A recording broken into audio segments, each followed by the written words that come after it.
Assalamualaikum warahmatullahi wabarakatuh. Ketemu lagi dengan Coko 25 Seedling Farm, Klinik Tani dan Aglonema. Alhamdulillahirrahmanirrahim. Marilah kita panjatkan puji syukur kehadirat Allah Subhanahu wa taala yang telah memberikan nikmat sehat, nikmat umur panjang dan limpahan rezeki. Sehingga jika Cani Channel bisa membuat konten, mudah-mudahan konten ini memberikan edukasi, cakrawala dan ilmu dan teknologi di bidang pertanian. Dan untuk pemirsa sekalian, mudah-mudahan selalu diberikan nikmat sehat, nikmat umur panjang dan limpahan rezeki, dan aktivitas setiap harinya selalu diberikan kemudahan dan diberkahi oleh Allah Subhanahu wa taala.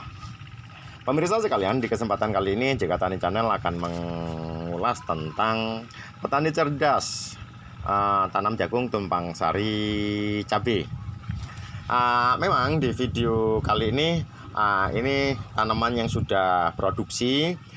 Kita nggak ulas dari awal itu, jadi kita cuma memberikan gambaran-gambaran aja bahwasanya dalam budidaya tani di sayuran khususnya cabai itu kita nggak harus kaku, dalam artian bagaimana kita bisa melakukan suatu tindakan untuk mendapatkan pendapatan yang 2 kali lipat atau pendapatan yang double, tetapi dengan 2 jenis varietas tanaman yang berbeda.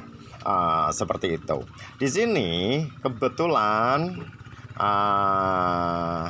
yang akan kita ulas tentang tumpang sari jagung dan cabai.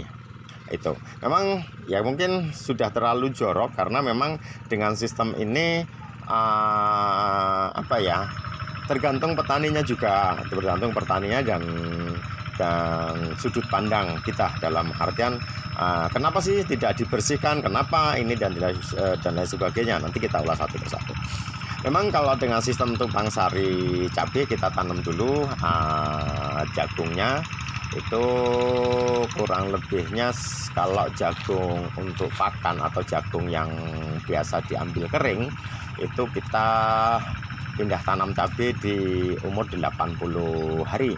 Tapi kalau untuk jagung manis biasanya sih di umur sekitar 40-an sampai 50-an hari baru pindah tanam di cabainya. Tetapi memang media-media sudah dipersiapkan jauh-jauh hari.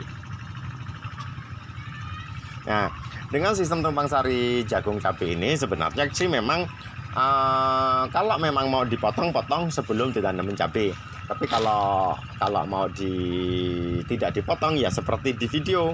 Jadi dibiarkan sehingganya mikroorganisme yang endemik di tanaman masing-masing itu tidak saling mengganggu seandainya nanti dibersihkan. Maka dari itu dengan sistem tumpang sari cabai ya kebetulan video yang kita ambil adalah video yang seperti di gambar gitu kan, seperti yang ada itu memang tidak dibersihkan dengan orientasinya supaya hama yang endemik di jagung ataupun jamur yang ada di jagung itu nanti tidak turun dikala dibersihkan. Secara logikanya seperti itu. Kalau dibersihkan secara otomatis dia akan pindah di tanaman yang ada. Ibarat rumah sudah dibersihkan atau digusur, secara otomatis kita akan mencari tempat yang baru yang lebih nyaman. Sama dengan mikroorganisme, di situ ada kutu, di situ ada trip, di situ ada mungkin mikroorganisme yang tidak kelihatan oleh mata. Setelah dibersihkan jagungnya atau tanaman jagungnya dengan bersih, secara otomatis dia akan pindah di tanaman yang kita budidayakan selanjutnya di situ. Nah, di sini kita sudah ambil nih jagungnya, sudah kita panen jagungnya. Ini sebenarnya seperti ini. Sudah kita panen, setelah kita panen baru kita ngerawat di cabenya. Sebenarnya seperti itu. Nah, di tanaman yang kita buat ini sebenarnya tanamannya awalnya bagus karena kebentur lebaran, hujan, habis itu berapa hari mudik, tanamannya nggak seberapa kerawat. Di kala hujan, air tinggi, itu waktu pemiliknya lagi lebaran ya beberapa hari, jadi nggak tahu kalau sampai airnya meluap sehingganya banyak yang leles. Seperti itu. Tanaman ini sebenarnya bagus banget sih, sebenarnya seperti itu. Jadi memang dengan sistem seperti ini lebih efisien. Apapun bisa sebenarnya. Kalau untuk tumpang sari itu tumpang sari jagung cabai bisa, cabai tomat bisa, itu seperti itu. Sehingga yang orientasinya dia akan dua pendapatan. Tapi ya itu tergantung, jangan kita terlalu berekspektasi atau melihat di videonya kok jorok, videonya kok tanamannya nggak seberapa di ini kan. Itu tergantung kan kesibukan dan kegiatan petani masing-masing. Tetapi ending akhirnya pendapatannya akan dua, satu pendapatan dari jagung, yang kedua pendapatan dari cabai. Seperti itu. Mungkin kalau nanti ada video-video yang lain, mungkin bisa kita upload dari awalnya bagaimana sih kita berbudidaya jagung tumpang sari cabai. Seperti itu. Dan kalau lebih keuntungannya sih ya, yang penting kalau keuntungannya sih lebih ke dua, yaitu pendapatan jagung dan pendapatan cabai. Di situ kita nggak olah lahan lagi untuk cabai, olah lahan awal, setelah itu baru di perawatan di cabenya dan pendapatan di cabenya. Seperti itu. Dan sebenarnya sih gangguan hama penyakitnya lebih rendah, lebih bisa terkendali.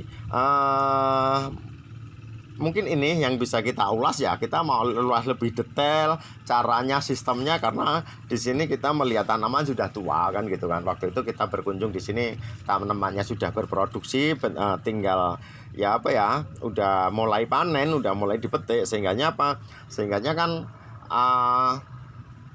kita dapatnya gambar juga tanaman sudah mulai produksi. Yang awalnya kan sama-sama waktu itu habis lebaran lihat tanamannya pada rusak karena terendam air gitu kan. Baru kita berdiskusi bagaimana tanaman ini bisa hidup lagi. Makanya aku berkunjung di lahan cabai ini dan sekalian kita buatlah video sebagai cakrawala aja kalau untuk bagaimana berbudidaya tumpang sari jagung cabai. Sebenarnya nanti kalaupun suatu ketika ada gambaran atau ada informasi ini, kita upload kita buat videonya supaya kita tahu bagaimana, kapan sih nanam jagung, kapan nanam cabai, pada posisi apa kita harus nanam cabainya di bawah jagung, seperti itu. Sehingga memberikan dampak, memberikan informasi, memberikan pengalaman ke teman-teman sekalian, sehingganya menambah ilmu dan teknologi lah, intinya seperti itu. Mudah-mudahan berkenan, mudah-mudahan memberikan informasi walaupun tidak komplit videonya. Tidak mengurangi rasa hormat saya selaku yang membuat YouTube kan. Artian jangan sampai kecewa, lu tanaman udah gede kok jorok, kok ini kok dan sebagainya. Yang penting ini yang kita angkat, yaitu cerdas petani itu bisa mendapatkan dua pendapatan dalam satu lahan. Kurang lebihnya mohon maaf dan saya akhiri. Billahi taufiq wal hidayah. Wassalamualaikum warahmatullahi wabarakatuh.